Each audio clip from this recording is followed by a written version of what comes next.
السلام علیکم ورحمۃ اللہ وبرکاتہ۔ میرے اس اسلامک چینل کے ناظرین، آپ سب کو خوش آمدید اور مرحبا کہتا ہوں۔ آج ہم انشاءاللہ عز و جل جو حدیث پڑھیں گے، خرچ میں احتیاط، کیونکہ آج کل مہنگائی بہت ہے تو خرچ میں کیا کرنی ہے؟ احتیاط کرنی ہے۔ آئیے حدیث سماعت فرمائیں۔ ابا امامۃ رضی اللہ تعالی عنہ قال سمعت رسول اللہ صلی اللہ علیہ وآلہ وسلم یقول ذاک افضل اموالنا۔ حضرت ابو امامہ رضی اللہ تعالیٰ عنہ فرماتے ہیں کہ رسول اکرم صلی اللہ علیہ وآلہ وسلم نے ارشاد فرمایا، عورت اپنے گھر میں شوہر کی اجازت کے بغیر خرچ نہ کرے، اپنے خاوند کی اجازت کے بغیر کچھ خرچ نہ کرے، اپنے خاوند سے اجازت لے۔ عرض کیا گیا، یا رسول اللہ صلی اللہ علیہ وآلہ وسلم، اے اللہ کے رسول، کیا کھانا بھی نہ دے؟ آپ صلی اللہ علیہ وآلہ وسلم نے ارشاد فرمایا، یہ تو ہمارے بہترین اموال میں سے ہے۔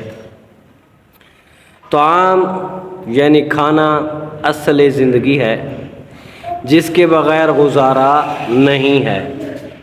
عورت پر لازم ہے کہ گھریلو اخراجات، بالخصوص کھانے پینے کی اشیاء جیسے راشن سے تعبیر کیا جاتا ہے، محتاط انداز میں استعمال کرے اور شوہر کی رضا کے بغیر کسی کو نہ دے۔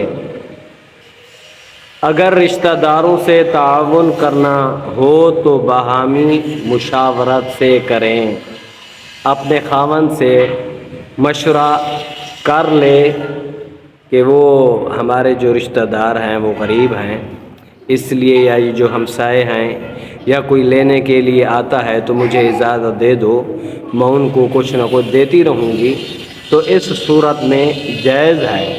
اگر وہ خاوند کی اجازت کے بغیر دیتی ہے تو یہ ناجائز ہے۔